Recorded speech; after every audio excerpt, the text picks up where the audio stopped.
परमेश्वर ने धरती पर दो मूल के लोग बनाए, एक है स्त्री और दूसरा है पुरुष। और विटामिन डिफिशियंसी के कारण किन्नर बन जाते हैं। पर अब धीरे धीरे लड़का ऑपरेशन करा के लड़की बनना चाहता है और लड़की लड़का बनने का शौक फरमा रही है।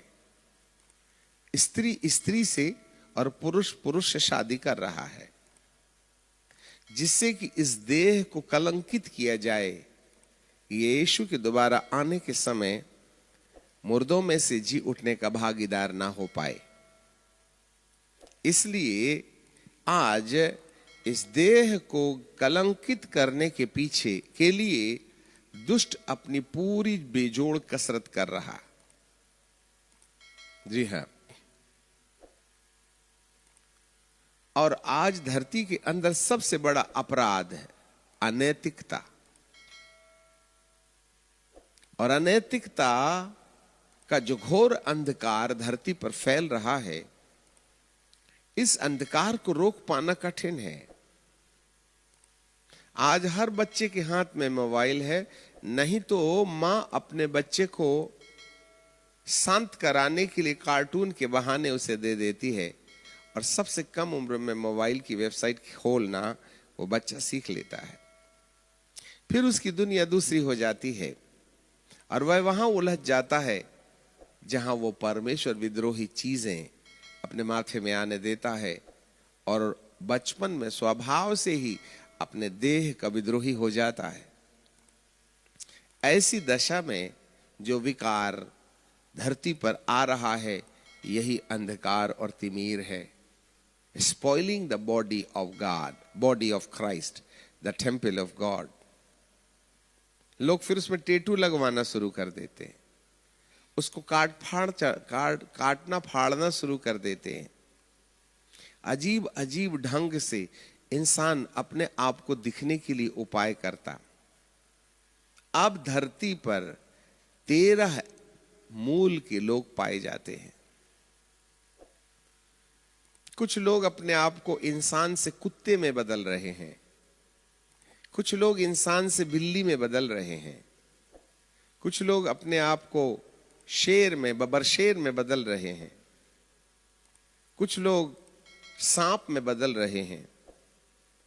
और वे उसी तरीके का वस्त्र पहनते और उसी तरीके की चाल चलते, उसी तरीके की भाषा बोलते, और नाकों में आदमियों की मूंछों के स्थान पर बिल्ली की मूंछों के उगने के लिए वह बिल्ली का डीएनए अपने अंदर ले लेकर के नाकों में आदमियों की मूंछों के स्थान पर शेर की मूंछें, घोड़े की पूंछ, इस तरीके की प्रकृति टेक्नोलॉजी के द्वारा डेवलप कर रहे हैं, जिससे कि उन्हें कुत्ता कहा जाए। और वे 2 हाथ और पैर से चलते हैं और कुत्ते की तरह आऊं आऊं करते हैं, बिल्ली की तरह म्याऊं म्याऊं करते हैं, शेर की तरह करते हैं। और उन्हें यदि और वे रजिस्ट्री करा लेते हैं, मुझे कुत्ता कहो। गवर्नमेंट से वे प्रस्ताव पारित करा लेते हैं, मैं बिल्ली हूं, मुझे आदमी मत बोलना, मुझे बिल्ली बोलो। ऐसा करके धरती पर अनेक अनेक प्रकार के शरीर के साथ जो परमेश्वर का मंदिर है, उसको परमेश्वर को अपमानित करने की दृष्टि से वे मूल बदलने का कार्यक्रम कर रहे हैं। यह एक बड़ा घोर अंधकार है। हर जगह स्त्री स्त्री के साथ और पुरुष पुरुष के साथ विवाह कर सदोम और गमोरा के समान ईश्वर को क्रोधित कर रहा है।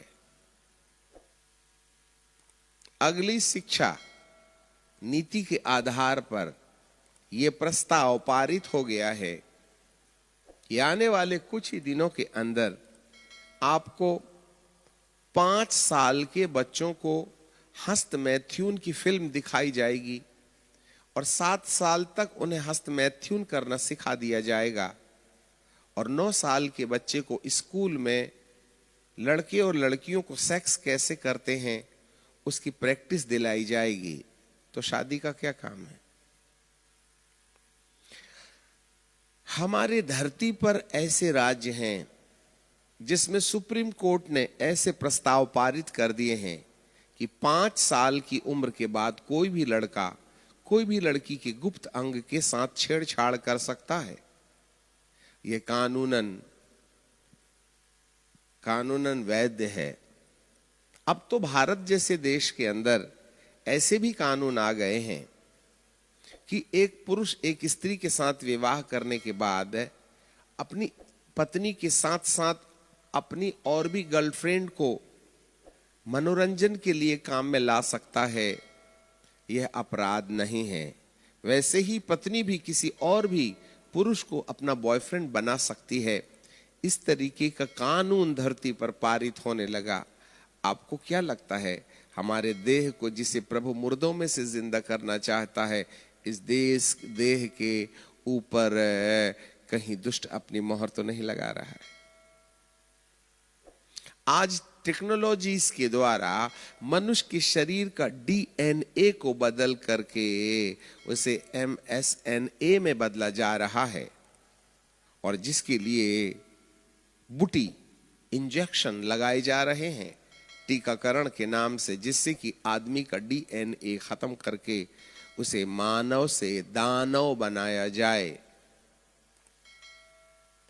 अब अगले पड़ाव में इंसान के अंदर ऐसे ऐसे इंजेक्शंस अप्लाई करेंगे जिसको कानून बना दिया जाएगा कि वे मानव गुणों को खोवें और दानव गुणों को अर्थात पशु के गुणों को मनुष्य के शरीर में कभी कहीं मेंढक का डीएनए, कहीं बकरी का डीएनए, कहीं कुत्ते का डीएनए, कहीं बंदर का डीएनए डालकर ह्यूमन डीएनए को खत्म करके एमएसएनए बनाया जा रहा है। क्या ये परमेश्वर की देह, परमेश्वर के मंदिर के साथ छेड़छाड़ नहीं है? अंधकार।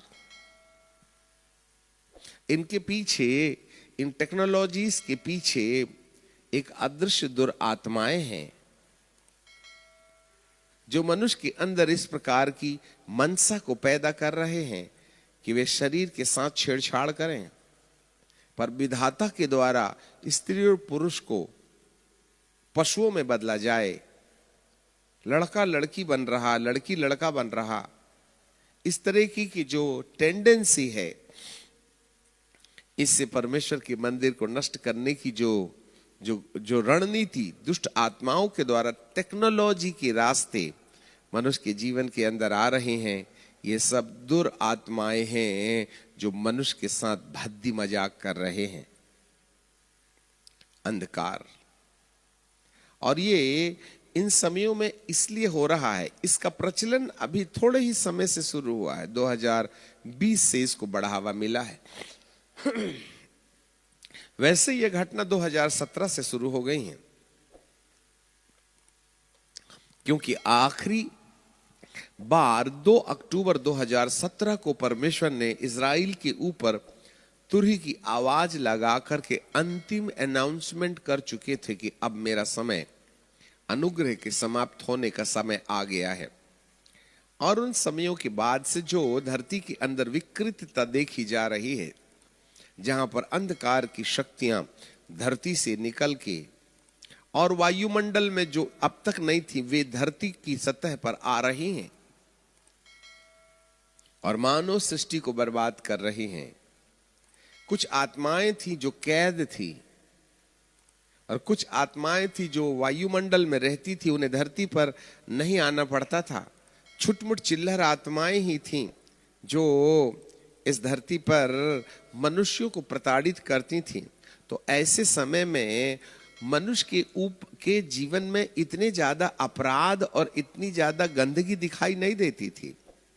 परंतु बाइबल के अंदर यदि मैं प्रकाशित वाक्य की किताब निकालूं और उसका 7वां अध्याय और उसके 5वें पद को, तो बाइबल हमें क्या बताती है? 7वें अध्याय के 5वें पद में, जब 5वें स्वर्गदूत ने तुरही फूकी तो मैंने स्वर्ग से पृथ्वी पर एक तारा गिरता हुआ देखा, और उसे अथाह कुंड की कुंजी दी गई और उसने अथाह कुंड को खोला और अथाह कुंड में से भट्टी का सा धुआं उठा और कुंड के धुएं में से सूर्य और वायु अंधियारा हो गई और उस धुएं में से पृथ्वी पर टिड्डियां निकली और उन्हें पृथ्वी के बिच्छुओं की सी शक्ति दी गई और उनसे कहा गया कि न पृथ्वी के घास को, न किसी हरियाली को, न किसी पेड़ को हानि पहुंचाओ, केवल उन मनुष्यों को जिनके माथे में परमेश्वर की मोहर नहीं है। उन्हें मार डालने का तो नहीं, परंतु 5 महीने तक लोगों को पीड़ा देने का अधिकार दिया गया और उनकी पीड़ाएं ऐसे थी जैसे बिच्छू को डंक मारने से। अब ये जो तकलीफें हैं वे आ कहां से रहे? अथाह कुंड से। अब यदि 13वें अध्याय 13वें पद को पढ़ें तो वहां बाइबल हमें बताती है कि तब 6वें स्वर्गदूत ने तुरी फूकी। तो सोने की वेदी के सामने, सोने की वेदी के सामने है, सोने की वेदी परमेश्वर के सामने है। उसके सींग में से एक ऐसा शब्द निकला कि मानो 6वें स्वर्गदूत से, जिसके पास तुरही थी, कह रहा था कि चारों स्वर्गदूतों को जो फरात नदी के पास बांधे हुए हैं उन्हें खोल दे। और वे पृथ्वी के चारों दूत खोल दिए गए और जो उस घड़ी और दिन और महीने और वर्ष के लिए मनुष्यों की 1/3 को मार डालने के लिए तैयार किए गए थे। और फिरोजों के सवारों की गिनती 20 करोड़ थी। इससे पता चलता है कि धरती पर अथाह कुंड से आत्माएं निकल के बाहर आ गई हैं। अब ये जो आत्माएं हैं यही है जो अलग अलग तरीके से केवल प्रभु यीशु मसीह के आने से पहले मानव के देह को, मानव के शरीर को यीशु के दोबारा आगमन में जिंदा होने के लायक बनाए जाने से पहले उन्हें वे अपनी मोहर लगा के उन्हें दूसरे आगमन में मृतकों में से जी उठने के सौभाग्य को इनसे छीन लेना चाहती हैं। And that is the mission of the demon now days. अच्छे से याद रख लीजिएगा आप। और उनका एक ही उद्देश्य है कि वे इस शरीर को नुकसान पहुंचाएं, इस शरीर को विकृत करें, डीएनए को कैंसिल करें, हाँ, स्कूल की पद्धतियों को बदल डालें। अब स्कूलों के अंदर बच्चों को कभी मां ना बने और बालक कभी भी पुरुष ना बन सकें, इस बात के बूटीज लगाए जा रहे हैं, इंजेक्शंस लगाए जा रहे हैं जिसमें ऐसे केमिकल्स शरीर के अंदर डाल दिए जाएंगे जिसके द्वारा मनुष्यों के अंदर जो मनुष्य के गुण हैं उन्हें समाप्त किया जाए और पशुओं के गुणों को जन्म दिया जाए, जिससे कि वे यीशु के दोबारा आगमन के पहले वे इस धन को खो दें। यस। और इसके साथ साथ बाइबल में हमें एक और घटना दिखाई देती है जो प्रकाशित वाक्य 16 में है। यदि मैं प्रकाशित वाक्य 16 और उसके 12वें पद को पढ़ूं तो 6वें ने अपना कटोरा बड़ी नदी फरात के ऊपर उंडेल दिया और उसका पानी सूख गया और पूर्व दिशा के राजाओं के लिए मार्ग तैयार हो। और 13वें में, और मैंने अजगर के मुख से और पशु के मुख से और झूठे भविष्यद्वक्ता के मुख से 3 अशुद्ध आत्माओं को मेंढक के रूप में निकलते हुए देखा। और ये चिन्ह दिखाने वाली आत्माएं हैं जो सारे संसार के राजाओं के पास निकलकर इसलिए जाती हैं कि वे सर्वशक्तिमान परमेश्वर के बड़े दिन के लिए इकट्ठे किए जाएं।